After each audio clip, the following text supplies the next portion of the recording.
Cabe dizer que, em termos de paisagem cultural, chancelado pela Unesco, né, reconhecida pela Unesco,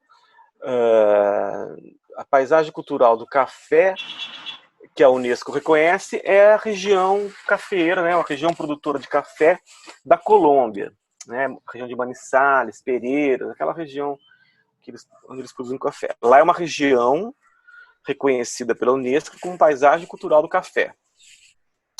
É um selo que a Unesco concede a regiões, como a região de Champagne, na França, também estava para conseguir o selo dela, de paisagem cultural.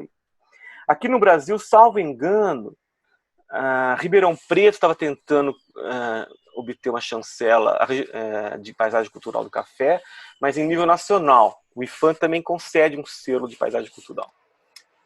E há iniciativas que eu sei que, por exemplo, aqui na região de Amparo, Monte Alegre, pegando aqui a Mogiana, aqui perto de Campinas, tem um pessoal que está se mobilizando para trabalhar com a ideia de o café produzido lá como sendo um café por denominação de origem, né? Tem o sul de Minas, que também tem essa questão bastante, o café do Cerrado, enfim. É interessante a gente colocar essa relação entre o café e a paisagem, porque isso funciona muito bem para o vinho, né? Os apreciadores de vinho sabem que a região de Mendoza, na Argentina, impregna na cultura do vinho produzido lá toda a questão da paisagem cultural do vinho da região, assim como o Maipo no Chile, assim por diante. Essa pegada parece que está entrando forte no café, já em algumas regiões isso é uma realidade. Mas a gente poderia dizer que eu costumo dizer o seguinte: o estado de São Paulo, ao meu ver, todo o território paulista, a gente poderia dizer que é uma paisagem, né? A paisagem paulista, eu considero que é um território ou uma paisagem, eu chamo de tributária ao café, ou seja, ela deve tributo ao café, ela deve a razão da existência dela ao café, mas não é uma paisagem cultural do café no sentido do termo que a gente dá à paisagem cultural. Uhum. Por quê? Porque a nossa paisagem, né, a paisagem paulista, ela é muito dinâmica e ela, esses atributos de época, né, que em algumas regiões é mais fácil de conservar, aqui em São Paulo é difícil. Você pega a região, que eu falei, Amparo agora, andou um pouquinho para frente, aqui próximo a Campinas, mesmo ainda se produz café, indo para o sul de Minas, né, região ali da Mogiana, tem uma agricultura muito forte, indústria, cidades de médio e grande porte. Então não dá para dizer que é uma paisagem que remete à época, à hora do café. Uhum. Mas sem dúvida a gente reconhece atributos na paisagem paulista que são claramente, que eles têm origem lá no século XIX, quando o café era o principal elemento da cultura, da economia, não só de São Paulo, como do Brasil, né? Então, como que a gente pode organizar, ou pelo menos para tentar compreender essa ideia? Eu costumo dizer assim, a gente tem, repara que interessante, a gente tem, dentre as regiões metropolitanas de São Paulo, né, a região metropolitana da capital, né, que é a mais tradicional, a região metropolitana de São Paulo, a região metropolitana de Campinas, que agrega aí, são 20 municípios, um dos maiores PIBs não do estado, mas do Brasil, uma qualidade de vida excelente, cidades muito bem estruturadas, e a região metropolitana da Baixada Santista, com 9 municípios e toda a importância econômica e social, histórica, né, que tem aí a Baixada. Vamos só pegar essas 3 regiões metropolitanas e entender o território paulista com os olhos do que eu chamo de uma paisagem tributária ao café. Olha que interessante. Nós temos uma metrópole financeira vamos dizer, de quilate internacional, né? Quilate global, que é a região metropolitana de São Paulo. Nós temos né, representando a atividade de comércio, a metrópole da Baixada Santista, região metropolitana da Baixada Santista, com Santos e o Porto de Santos, né, a entrada e saída de produtos, que começa lá no século XIX, no contexto do café, certo? E uma outra metrópole que poderia ser representar a região metropolitana de Campinas,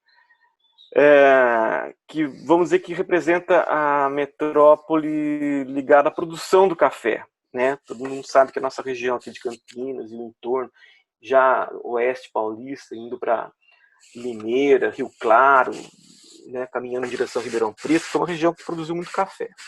Então você tem aí os três, vamos dizer, o tripé que é base para qualquer indústria de grande porte, né? Você tem a metrópole financeira, São Paulo, a produção, região de Campinas, e o comércio, Santos, com o Porto. Então você tem comércio, produção, né, indústria, e as finanças, né, o financiamento dessa indústria. O embrião dessa organização territorial, aí, ainda que tenha sido em função de enfim, da circunstância do próprio, vamos dizer assim, o contexto levou isso. Não acredito que tenha alguém planejado isso, né? Mas a gente pode reconhecer o embrião dessas três grandes metrópoles lá no século XIX, com o café, né? A construção do Porto de Santos, depois a construção da São Paulo Railway, né, pelos ingleses, ligando Santos a Jundiaí. Veja, ligou Santos a Jundiaí, que é uma cidade que está, né, entre São Paulo e Campinas. Quer dizer, a Estrada dos Ingleses atravessa, sai do porto, atravessa o que será no futuro a metrópole financeira e deixa prontinho a porta de entrada ali para o que será a metrópole da produção. Então ele recolhe a produção, transporta, passa pela metrópole financeira e chega na metrópole comercial ali para o Porto de Santos. Olha como o território vai se organizando, que interessante. E isso em função do contexto da cultura do café. Cultura, eu gosto de usar esse termo, assim como eu uso também o termo arquitetura, no sentido lato sensu, no sentido amplo de compreensão. A arquitetura do café como não só os prédios, mas o espaço, né, de organização da cultura do café. Não só a cultura agronômica, mas a cultura no sentido também amplo do termo. Amplo. Né? Então, olha que interessante, a gente vê que esse território se forma. Hoje é o território, sem sombra de dúvidas, do ponto de vista assim, de desenvolvimento territorial, ele se destaca em nível nacional, diria em nível da América Latina, né, em termos, se você olhar como estrutura do território, e a formação disso se deve, sem dúvida, claro que tem outras variáveis, tem, né, a grande industrialização que São Paulo promoveu, enfim, não estou falando que é o café o único agente desse processo, mas sem dúvida ele é um elemento de suma importância. Eu diria que, por isso que eu costumo dizer isso, a paisagem paulista atual, com todo o dinamismo que ela possui, com toda a diversidade, né? São mais de 650 municípios, salvo engano. Não tenho número exato, mas o estado de São Paulo é o segundo estado com o maior número de municípios da federação, né? Só perde para Minas, mas são municípios para quem conhece o interior paulista, você faz rapidamente, sem muito esforço, uma lista de dezenas de municípios, de cidades bem estruturadas, de médio e grande porte, que você não encontra, vamos desculpar aqui eu não queria parecer ufanista, né, um paulista ufanista, mas você não encontra em qualquer lugar esse tipo de estrutura, de estruturação do território. Não é fácil dizer que qualquer país tem isso.